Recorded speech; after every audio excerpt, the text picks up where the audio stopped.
migration makes us richer. If we stop migration, we'll be poorer. If we're happy enough about that, if we're prepared to be poorer in order to stop migration, fine. Hello, I'm Hugo Rifkind, and now we're going to be unpacking the politics of the day, from whether cutting legal migration is worth the economic cost to whether we're heading for another government U-turn on student loans. We'll also talk about the new leaders of your party and Cruz Beckham's endless birthday parties. And joining me are the life and soul of the party that is the Times, and they are Juliet Samuel. Hello, Juliet. How are you? Good morning. Very well. Good to have you here. You're having some headphone trouble there. Oh, no, I just didn't think we needed those. And I'm also joined by Matthew Parris. Hello, Matthew. Hello. Very good. I've seen you at parties. You're wild. Yes. Do you remember that hot tub? The olive oil one. It's a dangerous thing to say because people are going to assume that either one of us was in it. And of course we weren't. The real action was outside the hot tub, like always. Let's move on before we get taken off air. Start with a big story of the day that is emerging today. Government figures published this morning indicate that legal migration is falling based on the number of visas issued. However, small boat crossings rose by 13% in 2025. Some projections show that net migration could become negative by the end of the year, and the Institute for Fiscal Studies has become the latest to warn that net zero migration could create a £30 billion shortfall in the Treasury and effectively wipe out Rachel Reeves's borrowing headroom. Don't it always seem to go that you don't know what you got till it's gone?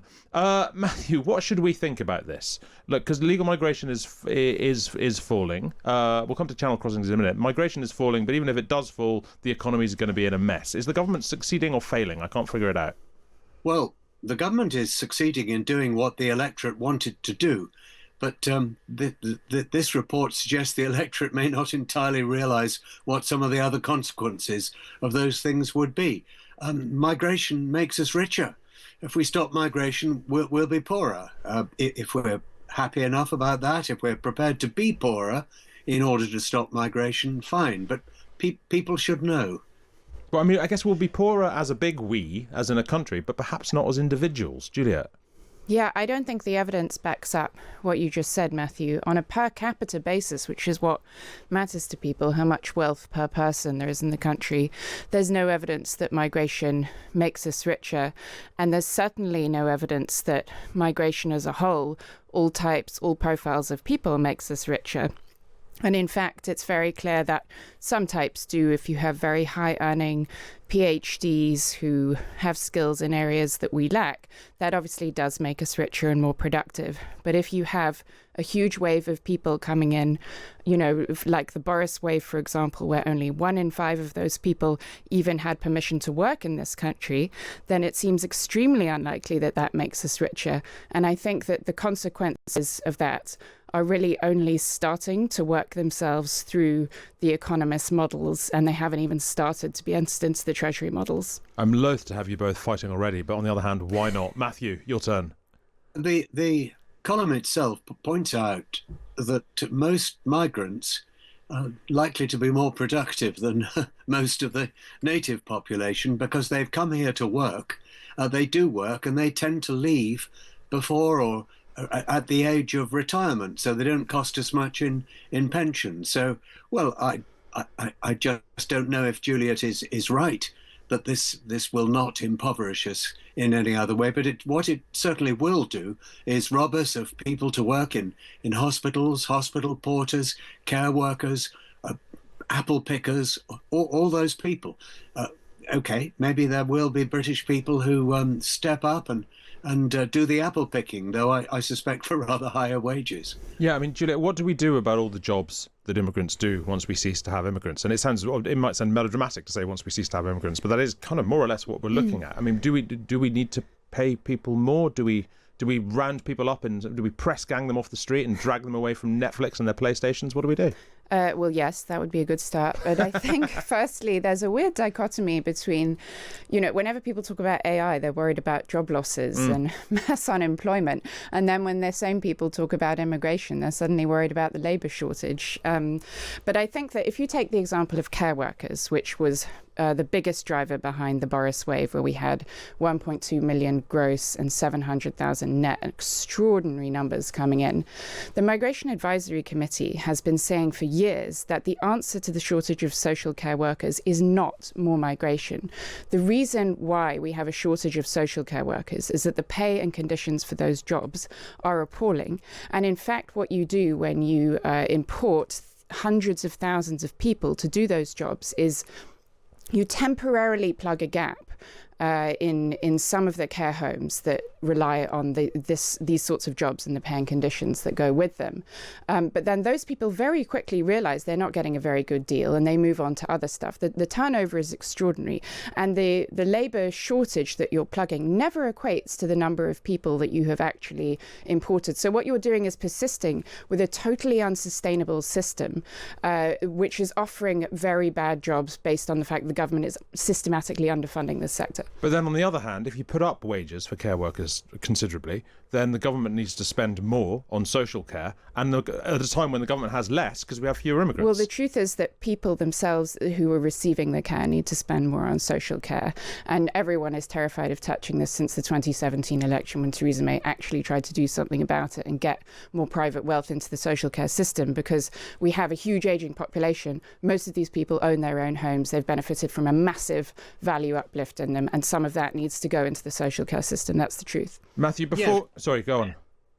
So two consequences already seem to have arisen from what Juliet is saying, that care home costs will go up considerably, and British farmers will probably find that apples imported from abroad are now cheaper than apples in Britain because apple pickers have to be paid more. I'm not either arguing for or against stopping migration. I'm just suggesting that it will have consequences. It will.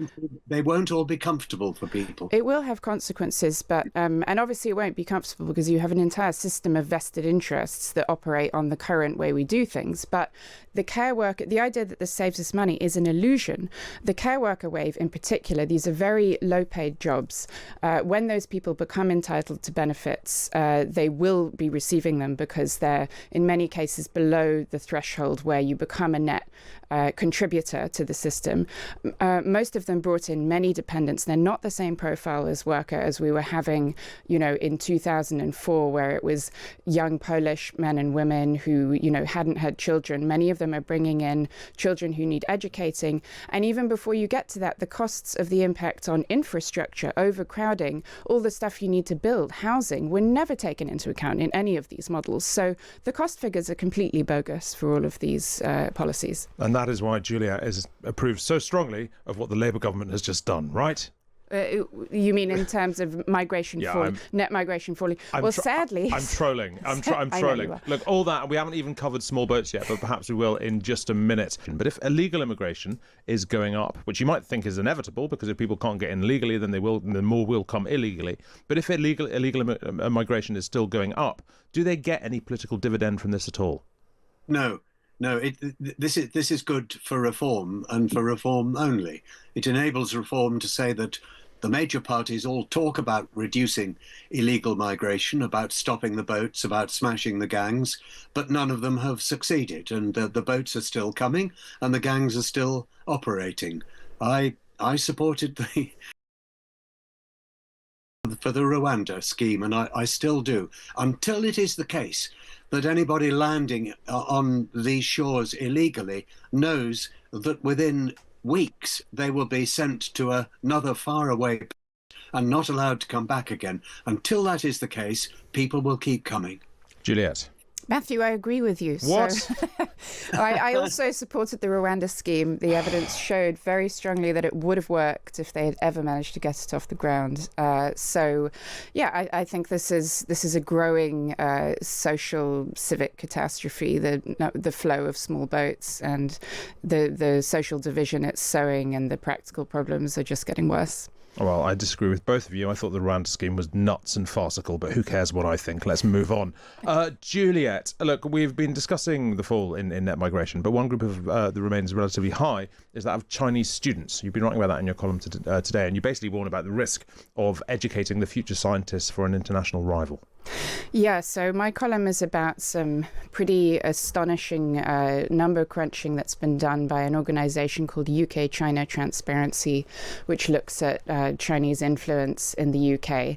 And what it shows is that for postgraduate STEM courses, science, tech, maths, etc., the Russell Group universities are now educating as many Chinese students as British students. And if you look at the top 5 science universities in the UK, that's Oxford, Cambridge, Manchester, UCL, and I've forgotten the 5th one, then we're now educating more Chinese students on postgrad courses than British students. And we're basically cannibalizing our future. Instead of producing the next generation of British scientists who are going to contribute to innovation, plug skills shortages, we're just importing Chinese students en masse from abroad in a policy that is, explicitly deliberate by Beijing.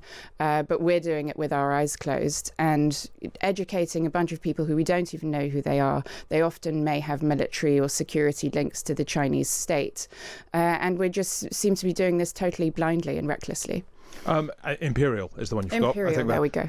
Couldn't we be doing this better? Like, even if we were, I mean, I'm sure I get the argument that we shouldn't be educating these people at all. But couldn't we argue that if they are going to spend the formative years of their life in Britain, we should be bombarding them with pro-British propaganda. We should be creating a ruling elite in China that thinks of Britain incredibly fondly. Well, that would be very nice. That's a nice thought. Unfortunately, the reality of being a Chinese student in this country is that if you're not under surveillance, if you're not actively recruited to spy for the Chinese state and made to, then you're certainly under surveillance either by your fellow students or by the long list of education counselors who work at the Chinese embassy.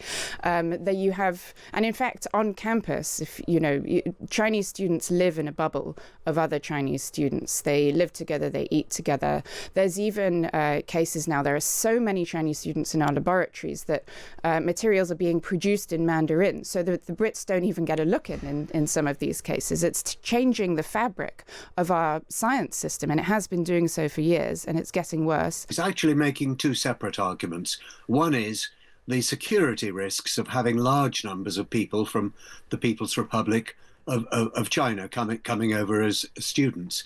The other is that British universities make much more money from students from abroad, anywhere abroad, not just China, than they do from British students. And so particularly in the sciences, British students are being crowded out by students from abroad. These are two separate arguments, but I think they're both very powerful.